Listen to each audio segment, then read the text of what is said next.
Bonjour, bienvenue à la clé du Meeple. Mon nom est Martin et aujourd'hui, on regarde pour organiser le jeu Furnace. Vous avez peut-être la version française Les Hauts Fourneaux. C'est un excellent petit jeu de gestion et de transformation de ressources. Vous êtes à l'ère industrielle, vous êtes des industriels, alors vous allez ouvrir des usines. Alors, si le thème vous plaît moins, c'est possible. L'époque aussi, des fois, les gens n'aiment pas toujours l'époque industrielle comme thématique, mais c'est un jeu très bien fait. Le petit jeu, la petite façon dont on gère les cartes, qu'on les place, puis les variantes qui peuvent le rendre beaucoup plus complexe, c'est vraiment un superbe jeu. Il y a un insert déjà dedans, puis vous allez voir, je vais vous montrer, j'ai reçu un cadeau, puis là, tout d'un coup, ça rentre plus dans la boîte. Et on regarde comment j'organise le tout.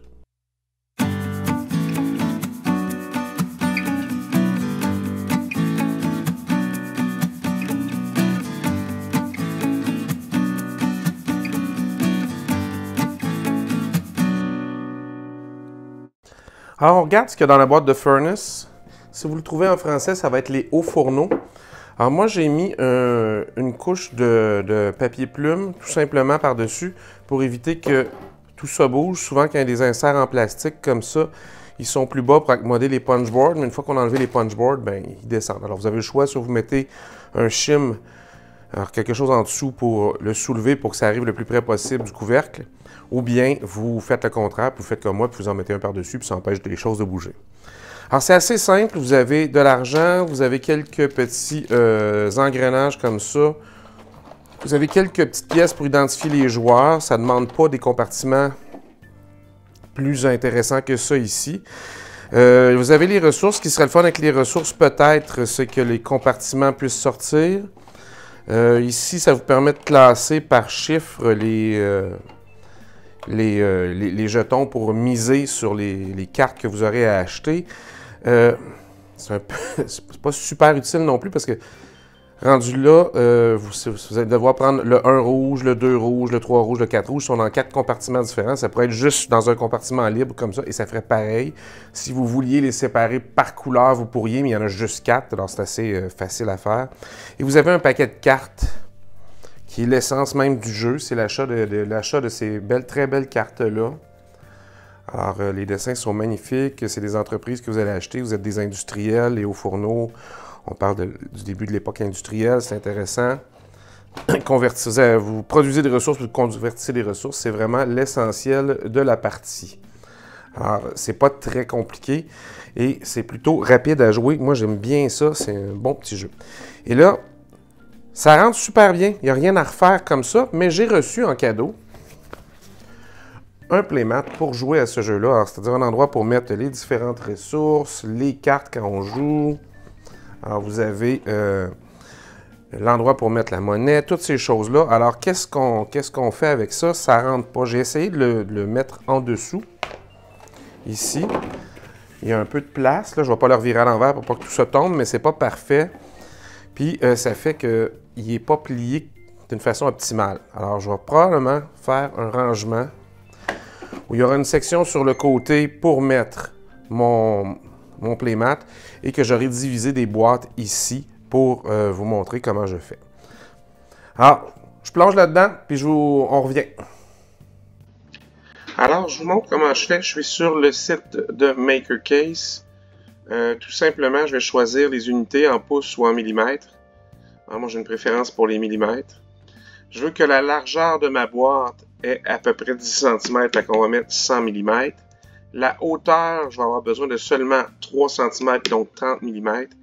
Et la profondeur de ma boîte, on va y aller pour un 12,5 cm, donc 125 mm.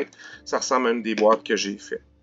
On peut choisir que ce soit les dimensions intérieures ou extérieures. Moi, j'ai mesuré pour que ça fasse dans ma boîte. Fait que j'ai choisi extérieur, mais j'aurais pu prendre les mesures intérieures. Et là, c'est l'intérieur qui a 10 par 125.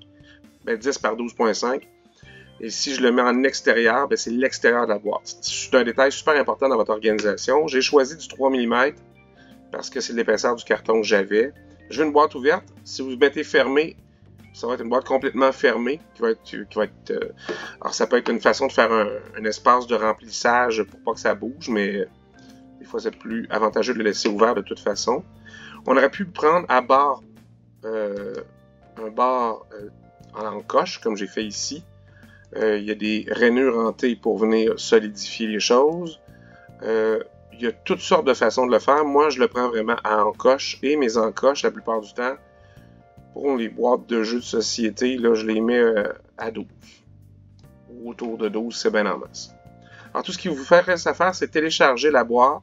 Vous pouvez enlever, désactiver les écritures, c'est peut-être pas nécessaire. Il y a juste une façon de l'assembler de toute façon. Puis je le sauve en format SGV, comme vous voyez ici. C'est la façon la plus rapide et c'est ce qui va fonctionner le SGV avec le logiciel Inkscape si vous voulez modifier et pour l'amener à la découpe laser que moi j'utilise.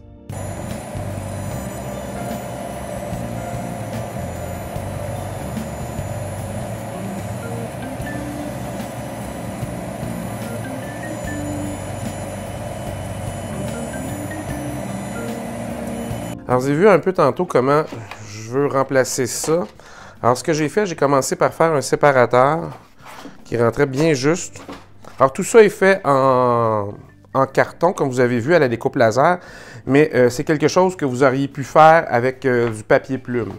Ensuite, je vais prendre mon playmat et je vais tout simplement le rouler pour le mettre dans la boîte. Alors, si vous avez pris vos mesures comme il faut, il devrait rentrer bien juste comme ça. J'ai ensuite fait 3 boîtes qui sont toutes faites à la découpeuse laser et qui ont été ensuite collées avec de la colle blanche bien ordinaire. Alors, qu'est-ce qu'on va mettre dedans? Bien, il y a un premier endroit qui est idéalement pour mettre les cartes, c'est certain. Il y a un autre endroit qu'on va garder pour mettre les différents jetons. Il n'y en a pas beaucoup. Je ne pense pas que je vais me donner la peine de les séparer par couleur. Ça vaut vraiment pas tout ce trouble-là, parce que vous n'allez peut-être pas toujours jouer à 4 joueurs. Fait que rendu là, les gens prendront. Il y a très peu de mise en place là, pour le jeu. Je vais mettre aussi le dé avec ça.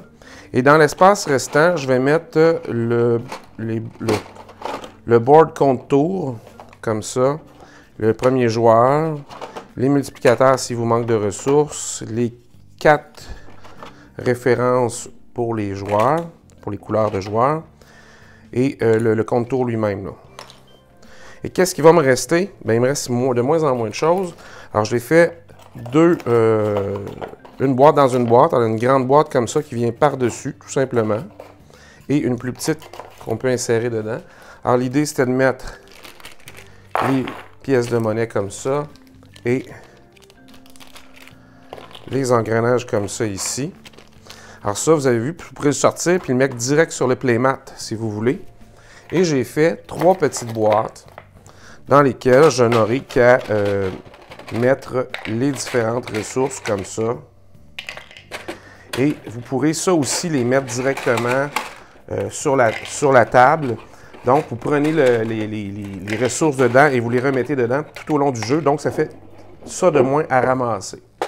Alors, je ne sais pas où j'ai mis mon livre de règles, mais une fois que vous aurez mis le livre de règles là-dessus et fermé ça, vous aurez un jeu parfaitement rangé avec le playmat dedans.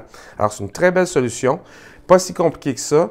C'est des boîtes. Alors, vous pourriez refaire les boîtes en origami, vous pourriez faire les boîtes en papier plume. Moi, je les ai fait en carton avec la découpeuse laser, mais ça marche tout autant. Alors, vous avez vu, pas une organisation très longue avec Furnace.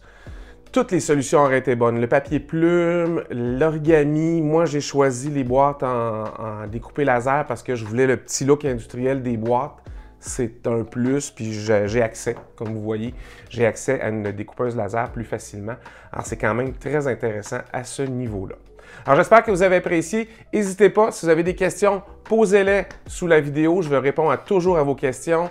N'oubliez pas de vous abonner si vous voulez être notifié à chaque fois qu'une nouvelle vidéo sort. Et en attendant, amusez-vous avec vos jeux. À la prochaine.